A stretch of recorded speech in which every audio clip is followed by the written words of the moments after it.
in this video, we are going to discuss personal boundaries, and we'll discuss those in relation to what's considered acceptable and unacceptable when somebody is crossing those boundaries. Absolutely.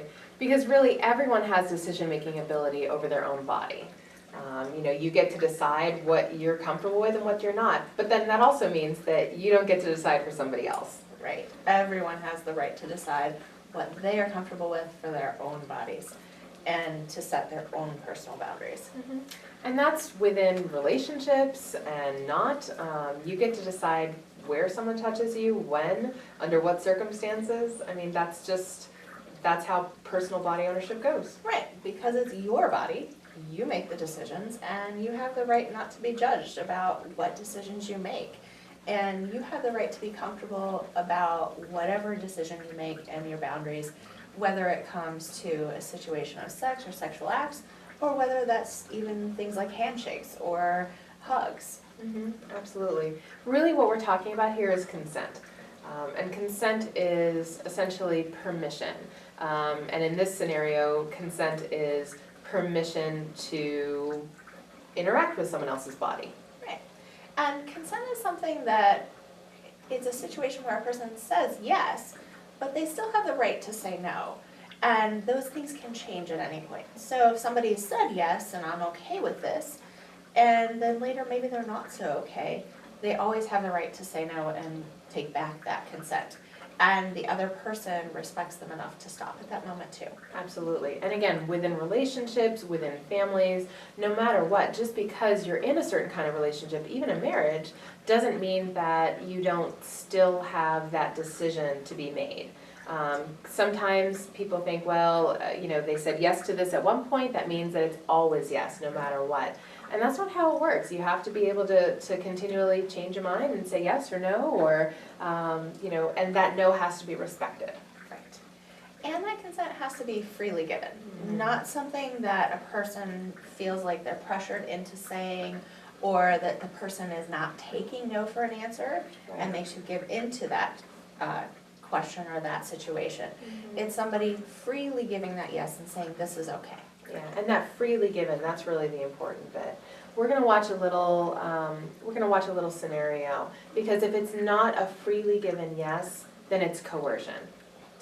So we're going to watch a little scenario that's going to talk a little bit about this. What we'll see first is a coercive interaction, where someone is trying to get the other person to say yes, when the other person really does not want to say yes. Okay, so let's watch that. I need to borrow the car. I need to go get applesauce for the baby. Yeah, but what if I need to use it later? Well, I'll only be gone a few hours, and I can grab anything you need. Yeah, but the last time you got a speeding ticket. I'll be more careful this time. I'll even fill the tank up. I'm not sure how you feel about it. Come on, a real friend would let their friend borrow the car. I guess you can borrow it. So, that situation we just watched showed a person asking for car keys. Right. And the other person really not feeling comfortable with giving up those car keys. Exactly. But the longer the person continued, that other person finally felt worn down to the point where they said, okay, fine. It wasn't a freely given yes. It wasn't feeling like they could have the option of saying no. It was more or less where they felt they had to say, okay. Yeah, and that giving in, that like, okay, fine, that's not the same thing as a freely given yes. Just because the words are coming out with okay or even like yes, if they didn't have the option to say no, then that's not truly consent. And as we were talking about that, we saw some of those, we saw some different tactics being used. One of those was just bargaining. The person was saying, I will do this for you, do that for you.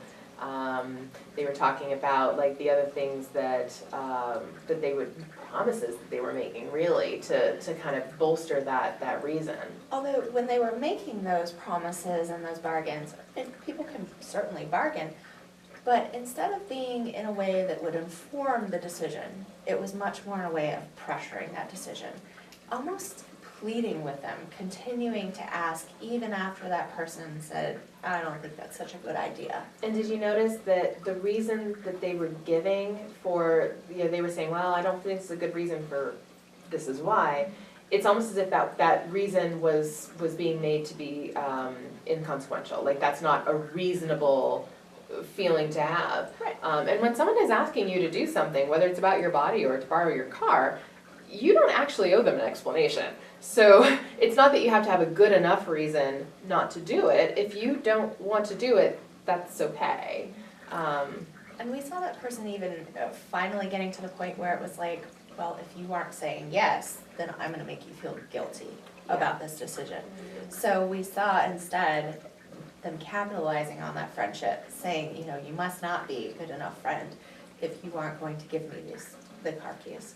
And in a lot of ways, that's a threat. That's almost saying, I won't be your friend if you don't do this. You must not be a good friend of mine, as in, you know, I'm sort of threatening our relationship over this car key issue. And that's really what coercion is about. It's just, it can be actual physical threats even, but a lot of times it's just wearing that person down, that unrelenting, just not freely given. And even trying to rationalize that decision, trying to make it seem like it would be an okay decision. But when that person's worn down and they're feeling like they have to say yes, then that is definitely coercion. Absolutely. And that shows us this is not consent. It's not something that's freely given. It's something where the person feels like the option of no isn't even a choice. Right. Let's see if we can watch that same interaction again, but in a more consensual way. Now, we're going to hear some of those same phrases, but just applied differently. So let's see how they do that. Hey, can I borrow the car? I need to go get applesauce for the baby. But what if I need to use it later? Well, I'll only be gone a few hours and I can grab whatever you need. Okay, then I guess that's fine.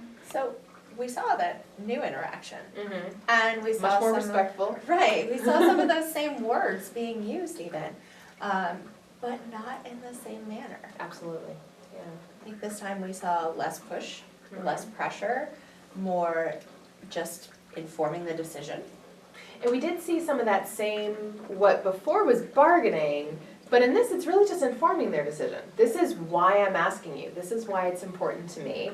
And then allowing that person to just sort of make their decision from there. But it's sort of, in a way, making it a more informed decision. Like, instead of just saying, can I borrow the car keys? It's, here's why I'd like to borrow the car keys. And then, but still, either answer was going to be okay. And we saw not just the words that were said being the same, but we saw some differences in other things. So words can be really important, but we also saw a difference in their body language, in how they really interacted with each other, and how that pressure was different between the coercion side and the consent. Yeah. So the way, what we call body language, the way our actions, the way we hold our posture, the way those things communicate, let's watch the interactions again and see, just paying attention to those gestures and the way they're holding themselves, and see if we can't learn something from that as well. I need to borrow the car. I need to go get applesauce for the baby. Yeah, but what if I need to use it later? Well, I'll only be gone a few hours and I can grab anything you need. Yeah, but the last time you got a speeding ticket. I'll be more careful this time. I'll even fill the tank up. I'm not sure how you feel about it. Come on, a real friend would let their friend borrow the car. I guess you can borrow it. Hey, can I borrow the car? I need to go get applesauce for the baby. But what if I need to use it later? Well, I'll only be gone a few hours and I can grab whatever you need. Okay, then I guess that's fine.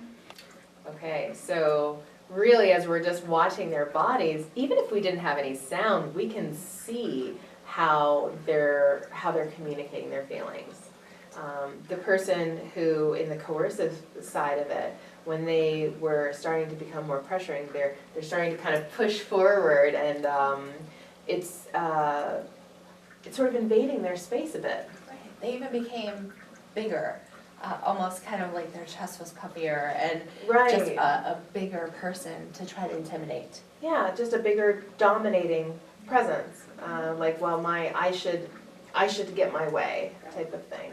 And the other person, we definitely saw differences there. Yeah. In the consensual one, they were very comfortable, Open. very relaxed with the other person. In the coercion one, we saw their bodies start to shrink down, to really pull in to the point where even their shoulders were kind of defeated by the time they gave in and said, okay. Absolutely. And, you know, even as we're watching this, we want to be very aware of the fact that culturally, people have a lot of different ways that they communicate what they're okay with, what they're not okay with. And so you may think in your own culture of how people communicate with their body, as well as their words and their tone of voice. And those are all ways that we tell somebody whether we're comfortable or uncomfortable with our boundaries and whether we've set those boundaries or not. Yeah. And it is important to know your own boundaries, to really figure out for yourself, what am I comfortable with, what am I not comfortable with, and set those boundaries. And those don't have to be just physical. Absolutely. They can be emotional, they can be social, relational. And in addition to knowing what your boundary is, I think sometimes we have to give some thought to how we communicate that boundary. Particularly if we're talking cross-culturally, we need to just be aware that maybe everyone isn't going to pick up on the same cues. And so if something is not being picked up on, sometimes you need to really state it very clearly. You know, even to the point of saying, you know, I'm feeling kind of pressured here. I really don't feel comfortable with this.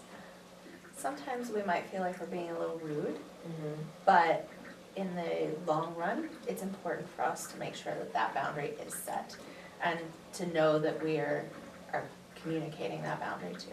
And a person who is respecting you is going to respect your boundary. And if this is a respectful interaction and I don't recognize that I'm pushing your boundary, if you were to tell me that, I would feel like, oh my gosh, I need to be more respectful of you. I would be thankful that you're telling me this so that I can demonstrate my respect. So in that case, I'm not seeing that as rude. I want to respect your boundaries, your emotional and physical boundaries. And if I am not respecting those, and I just don't realize it, I want to be clued in so that I can be respectful of you. So if somebody knows that those boundaries exist and they're seeing that you're communicating those boundaries and yet they continue to push and push and push or cross those boundaries, they're no longer being respectful. No. They're definitely conveying disrespectful behaviors. And if we bring that back to the fact that they're coming into your personal space, if it's something that becomes of a sexual nature, or if it's about sex itself, and they're not respecting those boundaries and they're starting to cross those boundaries, they're not hearing no, they're not paying attention to those signs, at that point, we're talking about sexual assault. Absolutely. Which, you know, is both morally wrong and illegal. So good to know that really we don't need to feel guilty about expressing our boundaries, because at that point, if they know and they're completely ignoring them, they're not respecting us. So we don't need to worry about their feelings at that point. And it's also important to know that sometimes people will use things to kind of sway the other person or compromise their ability to give consent. Yeah. So they may be using things like alcohol or drugs so that your boundaries are not being clearly communicated, or you're unable to actually communicate those boundaries. Absolutely. If you're not aware of your situation or of what you're being asked, you are not able to consent. If you don't understand what what it is you're agreeing to, then you're not actually agreeing to it. So in other words, in order for a situation to be one that might be consensual, that both people have to be aware of what's happening, of what's being asked, being able to understand that it's being communicated well in both ways, and that their boundaries are being communicated to both people. Absolutely. We do have another video that really goes into more sexual assault and some of the dynamics of that, so we encourage you to watch that one as well. It's important to realize if any of these things have happened, if people have been disrespectful of your boundaries, particularly in a sexual way, but even if emotionally, that it's okay to have whatever feelings you have about those. And whether that happened here or somewhere else, a long time ago or not, you may have some feelings that you want to be able to talk through. There are resources, no matter where you're at, there are places who will be willing to talk to you about that.